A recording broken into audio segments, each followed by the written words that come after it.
बिस्मिल्लाहिर्रहमानिर्रहीम। जी स्टूडेंट, यकीनन आप सब खैरियत से होंगे। आज हम न्यू चैप्टर स्टार्ट करने जा रहे हैं। बेसिक स्टैटिस्टिक्स का चैप्टर नंबर जो है 6 है और उसकी एक्सरसाइज 6.1 है। ठीक है, इसके अंदर हमने जो है वो क्वेश्चन के अंदर क्या करना है कि फ्रीक्वेंसी डिस्ट्रीब्यूशन निकालनी है और उसके अलावा कम्युनिटी फ्रीक्वेंसीज हमने जो है वो कैलकुलेट करनी है। ठीक है, तो ये जो हमें नंबर्स दिए हुए हैं क्या है, नंबर ऑफ मेंबर्स हैं। ठीक है, क्वेश्चन के अंदर नंबर ऑफ मेंबर्स हमें गिवन है, तो इसके लिहाज से हमने फ्रीक्वेंसी डिस्ट्रीब्यूशन और कम्युनिटी फ्रीक्वेंसी फाइंड आउट करनी है। ठीक है, तो सबसे पहले हम क्या लिखेंगे यहाँ पे, नंबर ऑफ मेंबर्स।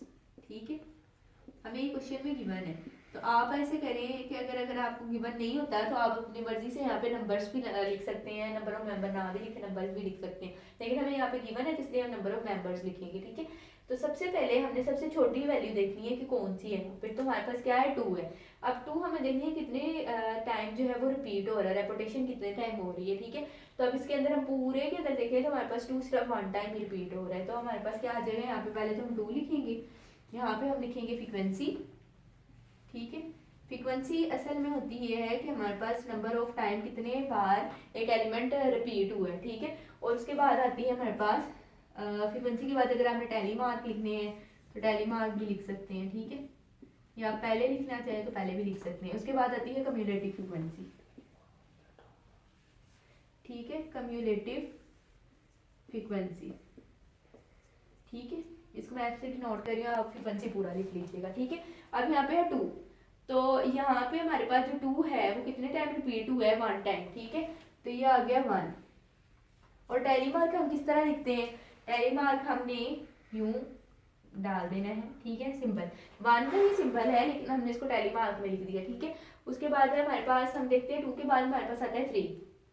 अब जो जो एलिमेंट आता जाएगा जिसके अंदर रेपुटेशन हो रही है उसके ऊपर हमें टिक करते जाना है। ठीक है, अब यहाँ पे पूरी लाइन में 3 एक के 1 2 और हमारे पास आ रहा है ये 3 बस 3 टाइम ही है। ठीक है, यहाँ पे आ गया 3, इसको हमने यहाँ पे भी लिख दिया 3, और यहाँ पे हमारे पास टैली मार्क को कैसे हम लिखेंगे, 1 2 एंड 3। ठीक हो गया, उसके बाद हमने 4 देखना है। 4 है हमारे पास 1 2, उसके बाद है 3 के बाद यहाँ पे हमारे पास 4 5 6 टाइम हमारे पास क्या है, 4। यहाँ पे हमने 4 लिखा है, यहाँ पे हमने 6 लिख दिया।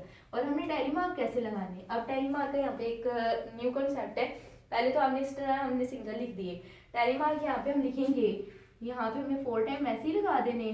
ठीक है, और जो 5th वन होगा वो इन्हें कट करेगा, मतलब कि जो हमारे पास 5th वाला हम लिखेंगे ना वो इस तरह होगा। ठीक है, वो हमारे पास टैली मार्क 5 हो जाएगा, और एक हमारे पास यहाँ पे आ जाएगा 6। ठीक हो गया, उसके बाद हमने देखना है कि यहाँ पे 4 हो गया, ये 6 हो गया।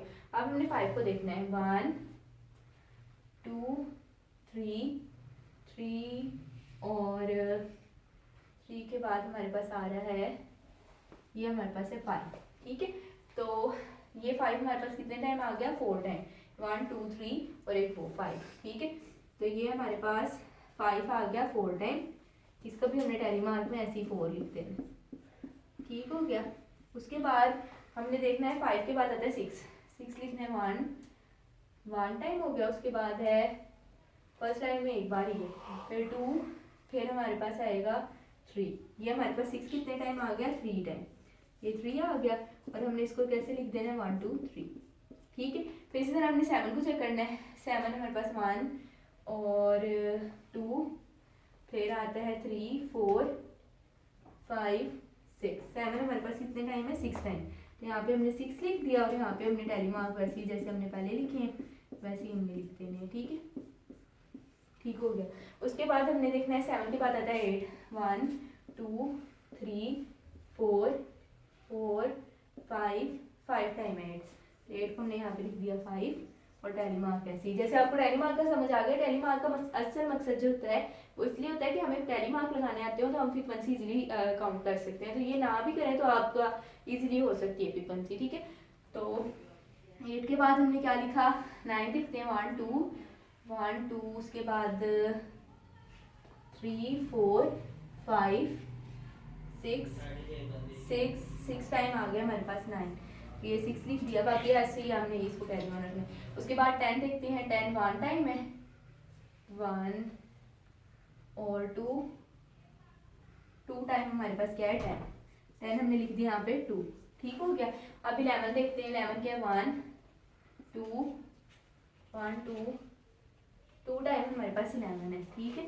11 यहाँ पे 2 आ गया। अब 12 देखते हैं, 12 हमारे पास एक टाइम ही है, 12 हमारे पास यहाँ पे किधर गया, ये रहा, ये एक टाइम ही है। बाकी देख लें अगर कोई वैल्यू रह जाए, इस तरह आप टिक करते रहेंगे ना लेड पेंसिल से बोर्ड के पेपर में भी, तो आपको ज़रा आसानी हो जाएगी, ठीक है। तो ये हमारे पास 12 हमारे पास 1 टाइम आ गया, ठीक है। अब हमने निकालनी है फ्रीक्वेंसी को काउंट आउट करना है कि कितनी हमारे पास निकली, क्योंकि हमने क्या फाइंड आउट करना है, फ्रीक्वेंसी डिस्ट्रीब्यूशन। तो अगर हम इसको काउंट करते हैं 3 + 1 + 6 + 4 + 3 + 6 + 5 + 6 + 4 + 1, तो ये हमारे पास 39 निकलती है। तो फ्रीक्वेंसी हमारे पास टोटल क्या आ गई 39, ये हमारे पास टोटल रिजल्ट आ गया। उसी तरह हमने अब कम्यूलेटिव फ्रीक्वेंसी हमने बनानी है, तो वो आप उसका मेथड ये है कि जो सबसे पहले वाली फ्रीक्वेंसी होगी उसमें सेकंड फ्रीक्वेंसी हमने ऐड कर देंगे, मतलब 1 + 3 हमारे पास आ जाएगा 4, ठीक है। जो इसका आंसर आएगा उसके अंदर हमने 6 को ऐड कर देना है, थर्ड फ्रीक्वेंसी को। 4 + 6 हमारे पास आ जाएगा 10, ठीक है। फिर इसी तरह जो 10 है उसको हमने ऐड करना चाहिए। हमारे पास 10 आ गया ना, 10 में हम अब क्या ऐड करेंगे, 4 ऐड करना है, ठीक है। 10 + 4 हमारे पास आ गया 14, 14 के अंदर हमने क्या ऐड करना है, 14 + 3 ऐड करना है हमने, ठीक है। तो 3 आ जाएगा 17, 17 + 17 के अंदर हमने क्या ऐड करना है, 6 ऐड करना है, ठीक है। तो ये 6 ऐड हो गया। अब 7 ये हमारे पास आ जाएगा 3, 23, 23 के अंदर हमने क्या ऐड करना है, 6 हमने ऐड कर दिया था, 5 ऐड करेंगे, ठीक है। तो ये 5 ऐड किया, 28 हो गया। अच्छा ये 28 को हमने ऐड किया, क्या ऐड करना है हमने इसके अंदर 6, तो 6 ऐड करेंगे तो हमारे पास क्या आ जाएगा 32 आ जाएगा, 6 34 आ गया हमारे पास, ठीक है।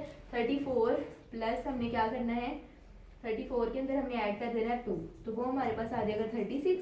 अब 36 को हमने ऐड करना है फिर 2 के अंदर, तो 36 + 2 हमारे पास क्या आ जाएगा 38। अब 38 में हमें क्या ऐड करना है 1, तो वो हमारे पास आ जाएगा 39। अच्छा अब आपको आप देखें कि हमारे पास जो फ्रीक्वेंसी का आंसर आया है और जो कम्यूलेटिव फ्रीक्वेंसी का आंसर है वो दोनों सेम है। देखें यहाँ पर टोटल जो फ्रीक्वेंसी वो भी 39 है और कम्यूलेटिव फ्रीक्वेंसी भी 39 है। तो आपने जब भी आंसर को मतलब आपको मतलब पता हो कि एग्जैक्ट हमारा आंसर कैसे आएगा, तो आपने ऐसे करना है कि फ्रीक्वेंसी और कम्यूलेटिव फ्रीक्वेंसी के आंसर्स को मैच कर लेना है। अगर वो सही है तो हमारे पास जो आंसर है वो इसका एग्जैक्ट सेम है। तो इंशाल्लाह आपको समझ आ गई होगी। बाकी अगर आपको कोई क्वेश्चन हो तो आप कमेंट सेक्शन में पूछ सकते हैं। ओके।